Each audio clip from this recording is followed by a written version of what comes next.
Olá, seja bem-vindo ao Maçonaria com Excelência Entrevista. Se você ainda não for inscrito em nosso canal, eu peço para que você se inscreva, aproveite e deixe seus comentários e compartilhe esse vídeo. Vai nos ajudar bastante a produzir conteúdo de qualidade e entregar o máximo de pessoas possíveis.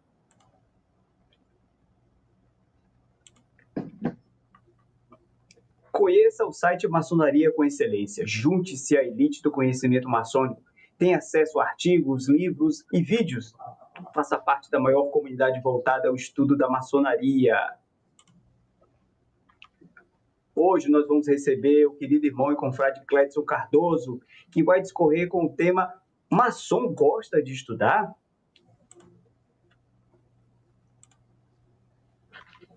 Seja bem-vindo, meu querido irmão e confrade Cledson Cardoso, ao Maçonaria com Excelência Entrevista. Muito obrigado pelo convite, meu querido confrade Vanderlei Coelho. É um prazer muito grande estar aqui no Maçonaria com Excelência. É um prazer e, mais uma vez, muito obrigado por me ouvir.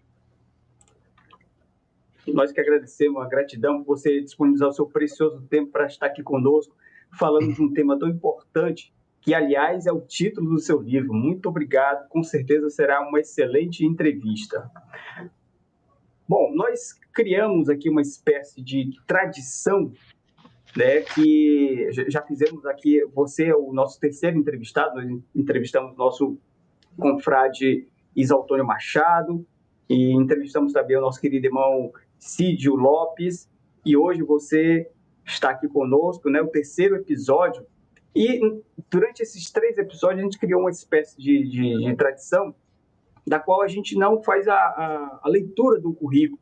Então, a gente pede para que o convidado se apresente. Então, veja bem, Cledson Cardoso por ele mesmo. Para quem ainda não conhece o irmão, quem é Cledson Cardoso e qual a sua trajetória na maçonaria? Opa, perfeito, meu irmão. Eu costumo dizer que falar de si mesmo é algo bem complicado.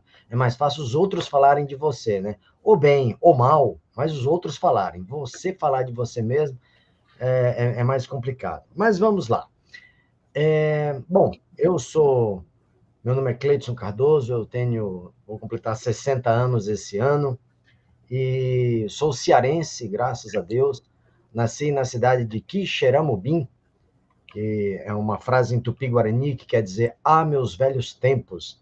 E a lenda remete a uma grande seca que teve no Ceará, porque Quixeramobim é o centro geográfico do Ceará. E eu sou de uma família muito, muito simples, muito humilde, mas que eu não faço a mínima ideia, porque todos muito ligados à leitura. Meus irmãos sempre foram muito ligados à leitura, e assim, é algo bem interessante, porque os nossos pais, eles não tiveram estudos, né? Não tiveram aquele estudo tradicional e tudo mais, não tiveram condições disso, foram trabalhar muito cedo, e os filhos, no entanto, quase todos seguiram pelo caminho da cartilha e resolveram estudar. E isso foi interessante, porque eu sou o mais novo dos 10 filhos. Antes de eu nascer já tinham morrido 3, mas nós ficamos em 7. E eu tinha 6 exemplos do pessoal que gostava de ler, de estudar e tal. Tanto que todos eles, de uma forma ou de outra, foram dar aula, foram trabalhar em bibliotecas. Então, tinha todo um link com cultura, com leitura de uma maneira geral. E eu lembro muito bem que eu, como mais novo, né, eu seguia o passo dos outros. E eu estudava, e quando precisava fazer algum trabalho, eu ia para a biblioteca, onde uma irmã minha, trabalhava, e lá, quando ela podia, ela me ajudava. Quando ela não podia, eu ficava sozinho e ficava lendo. Aí eu lia de tudo, comecei a ler, e isso ajudou muito a eu me tornar um pouco profícuo em termos de leitura. Então, eu gosto de ler de tudo um pouco. Bom, acontece que aos 9 anos de idade, com aquela dificuldade econômica que nós tínhamos, o meu pai, que era vendedor de loteria esportiva nessa época, loteria estadual na época, ele teve uma ideia brilhante. Ele sofria com vendas no momento da abordagem do cliente. Então ele chegava, tentava abordar o cliente, seu Cardoso, eu não tenho dinheiro agora e tal, não sei o quê. Aí meu pai, naquela vivacidade do nordestino para sobreviver, disse, opa, peraí, eu tenho um moleque lá em casa que não está fazendo coisa nenhuma, deixa eu bolar uma coisa aqui. Aí o que ele bolou? Ele passava no rapaz, numa pessoa qualquer, tentava vender algum bilhete, e o cara, não tenho dinheiro agora. Ele não teve dúvida. Não, fica com um pedacinho, que depois o meu filho vem buscar. Eu tinha 9 anos de idade. E aí ele anotava e ia embora. E com todo mundo ele fazia isso. A cidade era pequena. Então o que acontecia? O cara, no final de semana, ou ali uns 3 dias depois, ele me dava uma lista de quem estava devendo e de quanto. E eu ia fazendo esse périplo pela cidade, fazendo as cobranças. Então, eu comecei a trabalhar aos 9 anos de idade. Mas o fato de ter começado a trabalhar, um menino muito pequenininho, eu tinha que andar boas distâncias para ir de um cliente a outro. E o que eu fazia nessa época? Ficar chutando pedra no meio da rua? Não. Os meus irmãos gostavam, tinha um dos meus irmãos que gostava muito daquela leitura de livro de bolso. Hoje em dia ninguém sabe o que é isso, mas era um livrinho, cabia no bolso realmente, literalmente. E tinha livros de todos os assuntos. Crimes, faroeste, aventuras espaciais, medievais, tinha de tudo. E como era um livrinho muito pequenininho, eu andava com aqueles livrinhos, eu lia de tudo. Eles tinham um livro de todos os matizes, e eu ia lendo aquilo. Então, de um cliente ao outro, eu ia lendo aquilo. E com isso, eu criei um hábito de ler o tempo inteiro. Então, eu naturalmente lia, naturalmente. Aos 13 anos, no entanto, eu resolvi ser padre e fui morar num seminário, no seminário católico, na cidade vizinha, a cidade de Quixeramobim. Aos 13 anos, eu encrespei que eu queria ser padre, fui para lá e fiquei 4 anos no seminário. E foi interessante, porque eu cheguei até o propedêutico. E o que acontece é que no seminário, a gente chamava de seminário menor, tinha uma biblioteca muito grande, muito legal, muito legal. Agora, eu acho que uma coisa que me foi muito interessante nessa minha formação é que esta biblioteca, por incrível que pareça, ela tinha os livros mais diversos possíveis. Sobre a Igreja Católica, por óbvio, claro, sobre a vida dos santos, sobre a vida da Igreja Católica e tal, mas tinha também livros sobre os mormons, livros sobre os evangélicos, livros sobre o espiritismo, sobre as matrizes africanas de uma maneira geral, sobre candomblé, macumba, de todas as... E dentre eles tinha também sobre maçonaria, sobre martinismo, e com isso, eu tive uma leitura muito ampla, um conhecimento bem amplo com relação a isso. E daquela época, uma coisa que muito me interessou, foram duas coisas que me interessaram sobremaneira.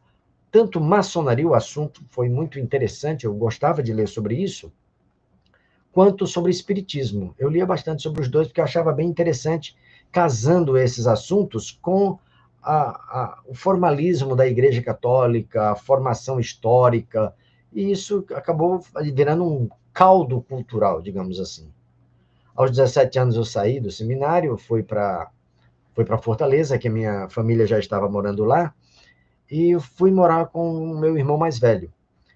E estudando, saí do seminário e fui fazer vestibular. Fiz vestibular, aí eu estudava, de manhã eu fazia direito, e à noite eu fazia história. Então, fazia as duas faculdades ao mesmo tempo, e isso me veio a idade do quartel, entrei no quartel, fiz NPOR, sou oficial da reserva, sou segundo-tenente R2, e quando eu saí, quando eu estava no quartel ainda,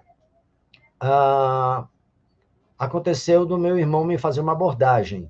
Embora estivesse com 18 para 19 anos, meu irmão me abordou e disse, rapaz, você tem um perfil legal, gosta de estudar e tal, estou pensando numa coisa diferente para você. E eu morava com ele, né? Os meus pais moravam distantes do centro, e eu morava com ele porque ficava mais fácil para ir para as duas faculdades, né? Uma da Universidade Estadual do Ceará era na mesma rua, então ficava fácil. E quando ele veio com essa abordagem, assim, mas do que se trata? Eu disse assim, Cleiton, estou pensando em iniciar você. Iniciar em quê? Na maçonaria. Eu tomei um susto. Como assim? Você nem é maçom, como é que você vai me iniciar na maçonaria? Não, eu sou maçom. Eu quase caí para trás. Eu não fazia a mínima ideia que o meu irmão era maçom. E eu fiquei entre assustado. Ele foi verdadeiramente discreto, né? Sim, sim, muito discreto, muito discreto. Eu não iria adivinhar nunca que ele era maçom. E eu realmente tomei um susto e tal. Fiquei entre surpreso e alegre, mas não sabia muito bem o que eu queria naquela época. Só que nessa época surgiu um concurso público, e você, como cearense, sabe que a coisa é complicada no Ceará, no Nordeste de maneira geral. Quando surge um concurso público, e os candidatos do Sudeste, onde hoje eu moro, todos eles têm essa mesma noção. Diz, ó, é complicado a gente fazer concurso com cearense, com nordestino e com japonês. São complicados porque os caras estudam muito. E assim, por que, que o nordestino estuda tanto? Porque nós nascemos em 90% da população, 95%, é muito simples, não tem condições econômicas e a única, não tem sobrenome, e a única forma de nós crescermos socialmente é através de concurso público, para você ter uma colocação no mercado de trabalho e tudo mais. Aí acontece que surgiu um concurso para o Banco do Estado do Ceará, e meus cunhados, irmãos, a família inteira ia prestar o concurso, e me convocaram, meio que me intimaram, falaram assim, é o seguinte, você acabou de sair do seminário, passou no concurso o vestibular da Universidade Estadual do Ceará, passou no vestibular da Universidade Federal do Ceará, passou no vestibular da Unifor, então você está muito bem, você vai estudar conosco. E não foi um convite, não, foi uma imposição. Tá bom. E aí eu comecei a estudar com eles e tal. E aí vem uma coisa muito interessante, que é uma comprovação real de que quando você lê, você assimila um pouco. Quando você lê e ouve, você assimila um pouco mais. Quando você está vendo imagens, você assimila mais ainda. Agora, quando você pega aquele assunto e vai ensinar, você aprende muito mais ainda. Porque quando você tem condições de falar, dominar o assunto e conseguir que a outra pessoa entenda, é sinal que você entendeu bem.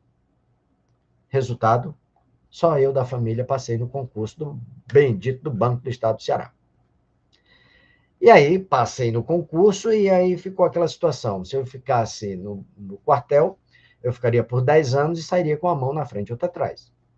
A não ser que eu tentasse a MAN. E aí era um outro esquema de vida muito longe da minha realidade cearense. A outra realidade era ir para o Banco do Estado do Ceará, um emprego tranquilo, e no qual poderia ajudar minha família tranquilamente. Acontece que eu teria que ir para o interior, 300 quilômetros de distância. E aí, a minha iniciação, que o meu irmão queria, naufragou. Ele teve que suspender tudo e eu fui trabalhar no banco. Esqueci maçonaria, e aí comecei a namorar, beber, não sei o quê, aquela farra toda da juventude, esqueci completamente isso. 5 anos depois, o banco entrou numa intervenção do Banco Central, o banco, praticamente, eu tinha que pagar para trabalhar. 5 anos depois, eu cansei daquilo, não, peraí, vou embora, vou voltar para Fortaleza. Quando eu voltei para Fortaleza, comecei a procurar emprego. E o meu irmão viu aí uma oportunidade. Assim, puxa vida, já que você está aqui, cara, vamos tentar novamente. E ele começou um segundo processo de iniciação na maçonaria. Aí eu já estava um pouco mais ciente do que era e tudo mais, estava tranquilo. Não, beleza, vamos começar. Acontece que eu não tive muitas condições de emprego, colocação de emprego no Ceará, e eu resolvi vir embora para o Sudeste. Vim para São Paulo, capital. Aquela coisa do cearense, meu filho, quando crescer, vai para São Paulo. Pois é, vim embora para São Paulo, mas na época estava sendo formado Palmas ainda, a cidade, a capital de Tocantins ainda era Miracema do Norte, então, provisória. Então, eu vim para São Paulo, mas com aquela ideia assim, bom, se não der certo lá, eu vou tentar no Rio de Janeiro. Se não der, nenhum dos dois, eu vou embora para Palmas, porque é uma cidade que está começando e tal. A segunda iniciação naufragou aí também. E aí, aconteceu o que tinha de acontecer. Vim embora, estou até hoje, já estou há 36 anos, mais ou menos, em São Paulo. Acho que isso é um pouco do Cleidson, embora eu tenha me estendido muito. Maravilha, meu querido irmão, Clédson Cardoso. Bom, um dos objetivos aqui de nossa entrevista é justamente o seu livro. O maçom gosta de estudar. O seu livro ele aborda esse tema. Você poderia falar um pouco sobre o seu livro? O que é que você poderia transmitir aí para nossa plateia aqui, nosso público? Vanderlei, é legal quando você ouve o som do título, porque você fez corretamente. Você não falou que o título do livro é Maçom Gosta de Estudar. Porque esta interrogação que tem na capa é exatamente para dar esta entonação de desafio, de levantar a questão. Não é o que o maçom gosta de estudar. O maçom gosta de estudar? Será? Isso é muito interessante de nós observarmos, porque assim, nós temos que ter essa absoluta certeza. A maçonaria, o que ela é? Escola de ciência, de filosofia, um modus vivendi.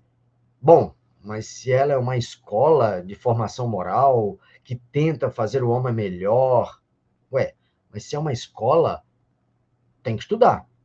É uma coisa assim, quase que consequência de ser uma escola. E a maçonaria é realmente uma escola. Não é uma religião, é uma escola. E essa escola de formação faz com que necessariamente nós tenhamos a necessidade de estudar. A pergunta é provocativa porque, assim, antes de entrar na maçonaria, eu acho que todos nós temos uma certa visão do que é a maçonaria. Muitos de nós não têm. Muitos de nós entram sem nenhuma ideia do que seja maçonaria e depois aqui dentro vai tentando descobrir.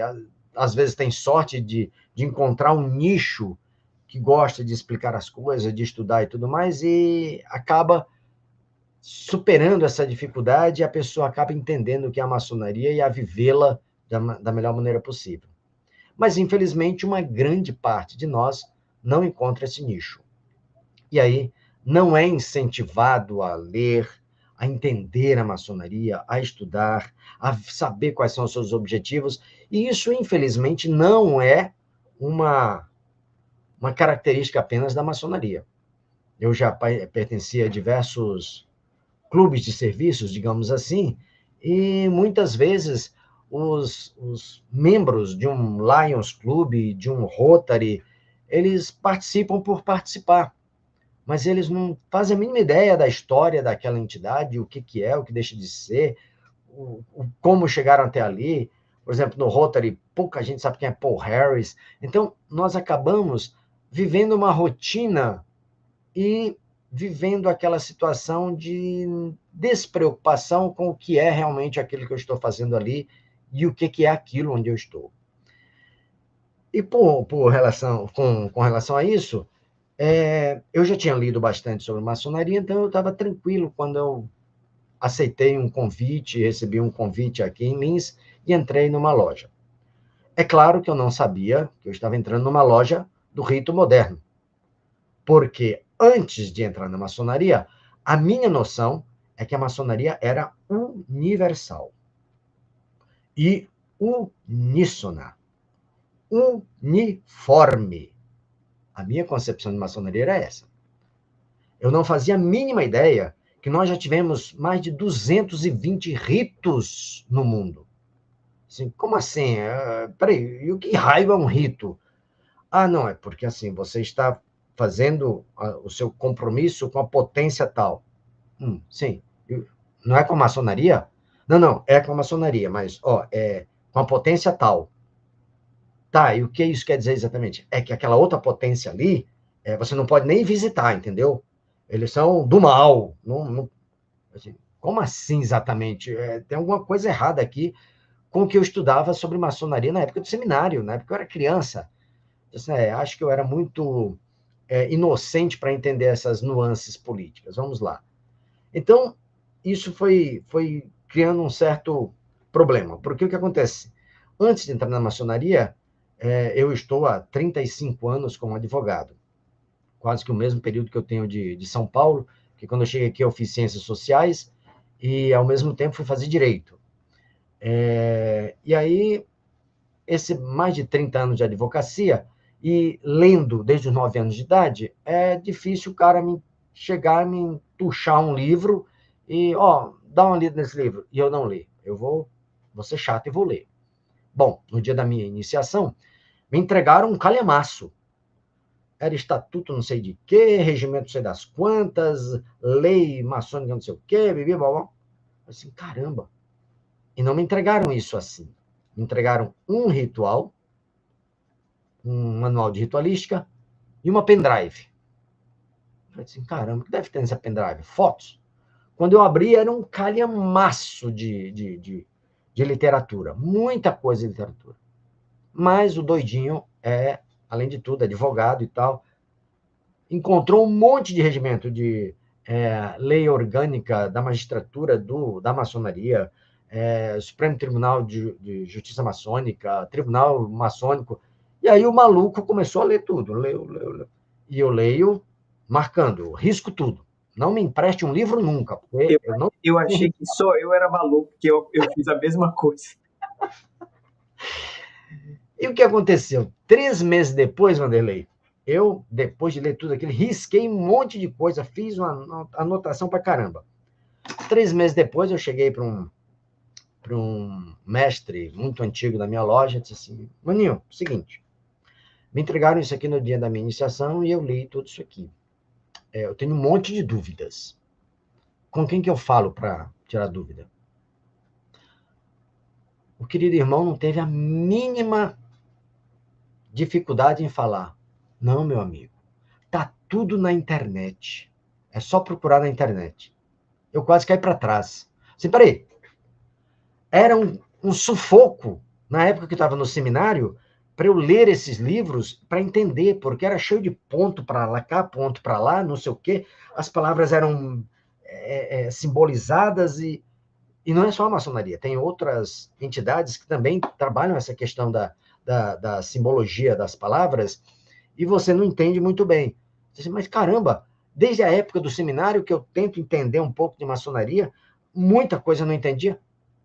Aí eu, às vezes, procurava alguma coisa na internet e ficava assim, será que isso é real? Não, é melhor nem mexer nisso. E não procuro. Aí, de repente, eu entro na maçonaria para ter acesso aos livros maçônicos e um mestre maçom antigo veio me dizer para procurar tudo na internet. Com certeza eu entendi naquele momento que tinha alguma coisa muito errada com os estudos dentro de loja. Disse, peraí, tem alguma coisa errada. Procurei o venerável mestre da época e cheguei para ele e disse assim, meu querido, é o seguinte, aconteceu isso, eu estou com um monte de dúvidas, preciso de literatura boa para eu estudar, para eu tirar minhas dúvidas. Fui procurar um mestre, e o mestre me falou para procurar na internet, e eu acho isso um tanto quanto perigoso. Então, eu venho perguntar, se é para procurar na internet, me indique os sites. Na época, a nossa potência não tinha sites e tal. Aí ele disse assim, Cleiton, é o seguinte, vamos fazer o seguinte, eu sei que você é muito rigoroso com as suas coisas, na sua iniciação a gente percebeu isso, então eu vou te dar uma incumbência. Você é aprendiz, você vai ter uma incumbência muito séria. Tá bom. Assim, eu vou lhe dar uma parte de livros, alguns livros, e você vai começar a biblioteca da Liceu. Só que assim, os livros de aprendiz, você pode lê-los todos. Companheiro e mestre, você só os leia quando você chegar nos graus. Você aceita? Assim, com toda certeza. E assim, desde de aprendiz que eu sou bibliotecário. Com isso, o que aconteceu? Eu acabei tendo acesso a todos os livros possíveis que nós tínhamos condições, aí acabei descobrindo a Trolha, Universo Maçônico em São Paulo, a Trolha no Paraná, Universo Maçônico em em São Paulo, A Verdade, da Gillespie, revistas muito boas, e com isso eu fui me criando um arcabouço gostoso de ler. E eu comecei a ler de tudo, de tudo. A grande questão é que muitos dos autores que nós tínhamos antigamente, que eram autores históricos, verdadeiros desbravadores, eles não nos davam segurança daquilo que estavam fazendo, porque como analista de texto, que é um advogado, eu ficava questionando exatamente, bom, qual é o fundamento disso aqui? Onde que ele viu isso? Ele tem que ter visto em algum lugar. Eu ia procurar na bibliografia e, de repente, tinha a questão de não existir bibliografia, pura e simplesmente assim, um livro sem bibliografia. Não tinha bibliografia. Muitos livros O assim. irmão foi abduzido pelo conhecimento ou ele psicografou, né? Exato. É algo bem complicado. Na verdade, é o seguinte, pode ter sido a sua interpretação da visão da maçonaria sobre uma corda de 81 nós, sobre a Constituição de Anderson e tal, porque são autores que ainda hoje são históricos, são maravilhosos para nós. Castellani, Frederico Guilherme Costa, Chico Trolha, muitos desses autores que foram importantíssimos para a nossa formação como maçons. Mas alguns livros sem fundamento bibliográfico, o que era muito perigoso. Eu fiquei, peraí, então a formação do maçom brasileiro está sendo feita com base em especulações ou conclusões próprias de uma pessoa baseado nos estudos próprios. E não tem contraditório. Para um advogado, isso é a pior coisa do mundo, do mundo. Peraí, como assim? Não, isso aqui é azul. Ó, aqui, onde está? Aqui assim. Isso aqui é quadrado. Não, isso aqui é redondo. Não, isso aqui é quadrado. Então, se você não tem um contraditório, você vai, tá bom, então tá bom. Isso é quadrado e acabou a história. Não vamos discutir. E isso é perigoso na educação, muito perigoso. E isso acabou me levando a começar a escrever. Muito. Tanto que, assim, um pouco desse livro que nós temos aí é de diversas palestras que nós fomos montando ao longo do tempo, e com isso eu fui traçando um esquema, um esqueleto, uma linha, uma coluna dorsal do livro, já desde a minha época de aprendiz. Já fui construindo essa ideia em cima de uma dificuldade da maçonaria que é inquestionável. Nós temos dificuldade de estudar. Isto é uma verdade. Ah, mas ninguém gosta de estudar. Não estou falando isso.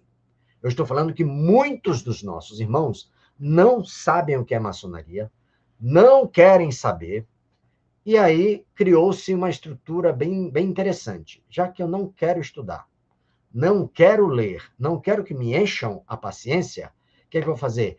Existe a maçonaria daqueles que gostam de ágape. Existe a maçonaria daqueles que gostam de tal coisa. E foram criando maçonarias as mais diversas possíveis. Como eu falei, eu não sabia qual era o rito que eu entrei. Mas eu tive, assim, eu hoje agradeço muito de ter entrado no rito moderno. Porque o rito moderno, ele é muito isso, é um rito mais ligado ao estudo. E é um rito que eu gosto muito. Então, assim, responder o que é o livro exatamente é um pouco de tudo. Esse livro tem um pouco de tudo. A questão do estudo, a questão de você ter acesso. E eu acho assim, a questão central dele é nós entendermos, se nós gostamos de estudar e existe uma necessidade de entender o que é maçonaria, nós podemos aceitar pessoas que não gostam de estudar da mesma forma que nós aceitamos as pessoas que gostam de estudar. E nós vamos nos complementar, com toda certeza. Com a maçonaria do que gosta do circo, que gosta de Star Wars, que gosta de não sei das quantas, cada um na sua. Tem aquela maçonaria dos caras que não gostam só gostam de fazer o churrasco. Não gostam nem de comer carne, mas gostam de fazer o churrasco. Esses irmãos são maravilhosos e são muito amados, porque eles fazem o churrasco da outra galera. Então, assim, é um título que eu quis colocar para chamar a atenção dessa necessidade de estudar e de entender onde nós estamos. Eu lembro, acho que a gente volta a conversar um pouco mais sobre isso mais na frente, mas eu gostaria só de dizer que a CMI fez uma pesquisa em 2015, se não me engano, acho que foi 2015. 18. 2018? A do Kenio Ismail, que o Kenio Ismail participou, que hoje em dia está sendo muito utilizado nas palestras para evocar os irmãos a estudarem, falando o seguinte: olha, pessoal, apenas 5% dos maçons do Brasil sabem o que é maçonaria. Ou seja, 95% não faz a mínima ideia do que seja, mas está indo na loja, está participando, vai para o Ágape e tal. É uma visão diferenciada. Eu não tenho essa visão. A minha visão é que nós carecemos muito de estudar. E o livro foi feito com essa intenção, de provocar os estudos. Tanto é que ele é formado, ele tem uma linha direta de raciocínio? Não. Durante a pandemia, a santa pandemia, nós tivemos a possibilidade de juntar aqueles irmãos que mais gostam de estudar, perdidos no Brasil inteiro. Um maluco em Lins, outro maluco lá em Rondônia, outro maluco lá em Fortaleza. Juntaram os malucos todos, esses 200 e pouco, não, acho que nós chegamos a 2.500, mais ou menos, a última contagem que foi feita. Não lembro agora se foi o meu amado guru, pastor grão-mestre da Glomaron, Aldino Brasil, mas ele fez algum trabalho nesse sentido.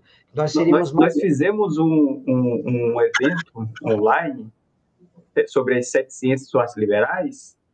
Foi o maior evento maçônico de todos os tempos. A sala da Glomaron, ela teve que ser ampliada, porque deu 700 irmãos. Olha, foi um sucesso. Né? Então, assim, realmente as reuniões online foram providenciais para que a gente pudesse disseminar o conhecimento, né? Tanto Vanderlei, que o subtítulo, eu acho que até numa próxima pergunta eu posso abordar isso, o subtítulo do livro é exatamente isso. Maçom gosta de estudar? E o subtítulo é um dos últimos livros escritos por inteligência não artificial.